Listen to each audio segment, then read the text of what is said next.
নমস্কার, আমি সোনালি। আজকের রেসিপি চিংড়ি মাছ দিয়ে কচুরলতি। প্রথমে আমি এখানে কিছু কচুরলতি ভালো করে কেটে পরিষ্কার করে ধুয়ে রেখেছি।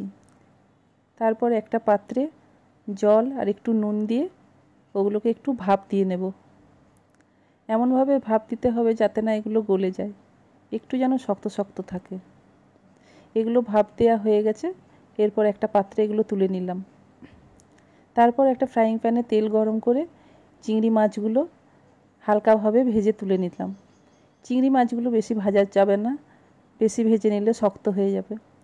ওই তেলের মধ্যে আমি কালো জিরে আর একটা শুকনো লঙ্কা ফোড়ন দিলাম। এর মধ্যে একে একে আদা রসুন বাটা আর পেঁয়াজ কুচি দিয়ে ভালো করে ভেজে নিলাম।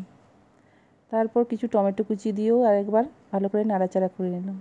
তার মধ্যে একে একে হলুদ গুঁড়ো, ধনে গুঁড়ো, জিরে গুঁড়ো, কাশ্মীরি লঙ্কা গুঁড়ো, স্বাদ মতো নুন, চিনি আর কিছু নারকেল কোড়া দিয়ে ভালো করে মশলাটা কষিয়ে নিতে হবে।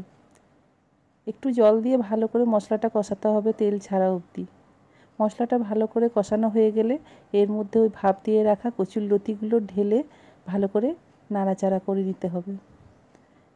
তারপর একটু জল আর চিংড়ি মাছ দিয়ে নাড়াচাড়া করে একটা ঢাকা দিয়ে দিতে হবে। এটা ভালোভাবে পুরোপুরি সেদ্ধ হয়ে গেলে ঢাকা খুলে নাড়াচাড়া করে নামিয়ে নিতে হবে। রান্নাটা রেডি হয়ে গেল। ওপর থেকে কিছু নারকেল কোড়া ছড়িয়ে দিলাম। যদি ভালো লেগে থাকে লাইক, কমেন্ট, সাবস্ক্রাইব অবশ্যই করবেন।